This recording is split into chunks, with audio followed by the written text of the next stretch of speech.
So magandang tanghali guys, nagbabalik nga pala tayo para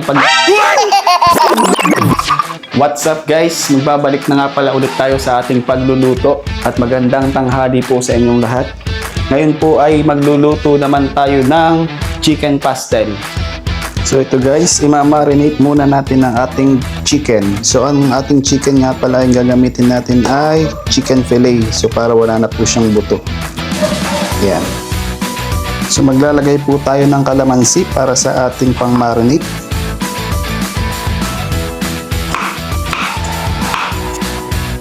Guys, bibigyan lang natin ng kalamansi itong ating chicken fillet.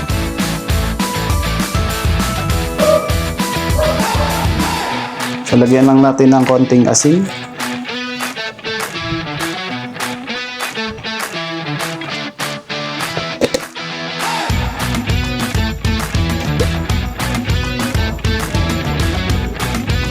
So, ayan guys, okay na ito. Ibababad lang natin ito ng mga 15 to 30 minutes. Then, mag-start na tayo magluto.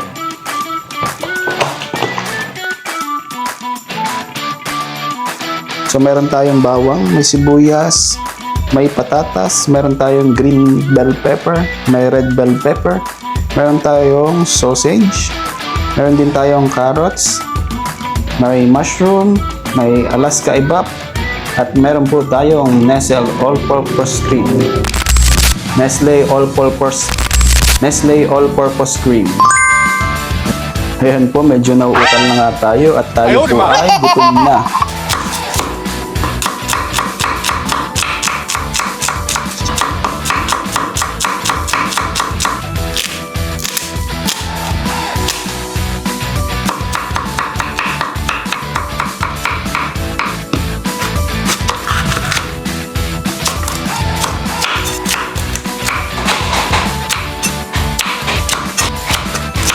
Ito po, gagayatin naman po natin ang ating patatas.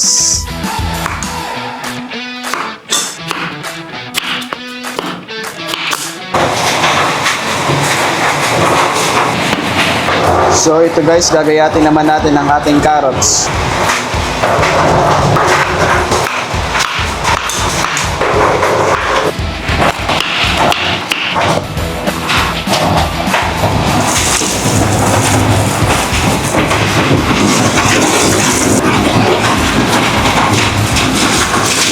Sunod naman po nating hihiwain ay yung ating sausage.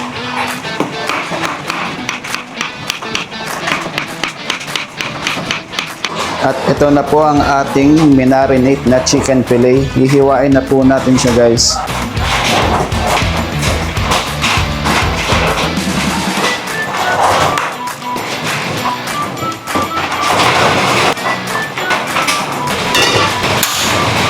So ito po, mag-start na po tayo magluto. Magigisa po muna tayo ng bawang at sibuyas. At isusunod naman po natin itong ating lara.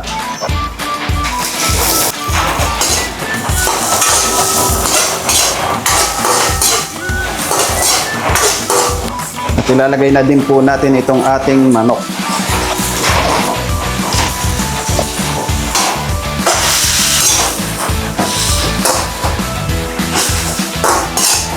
Ito po, hayaan po muna natin maluto yung ating manok. At ang kasunod naman po natin ilalagay itong ating carrots at patatas.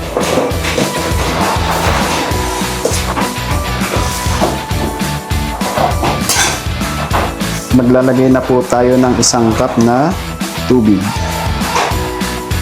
Tatakpan po muna natin siya guys. Antayin po natin siyang kumulo. So ito na po, kumukulo na po ang ating dugo. Este ang ating chicken pastel. Pwede na po natin ilagay ang ating mushroom.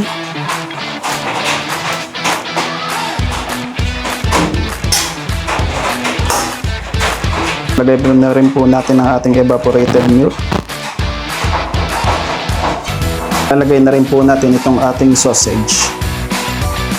Haluin lang po natin.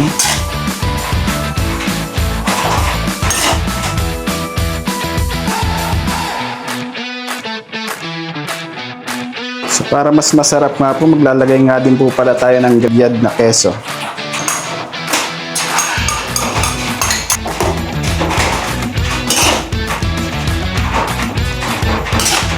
nga po ay ilalagay na natin itong ating Nestle All-Purpose Cream.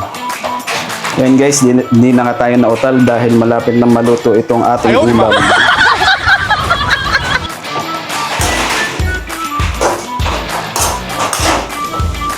So ito na guys, pwede na tayong kumain. Luto na po ang ating chicken pastel.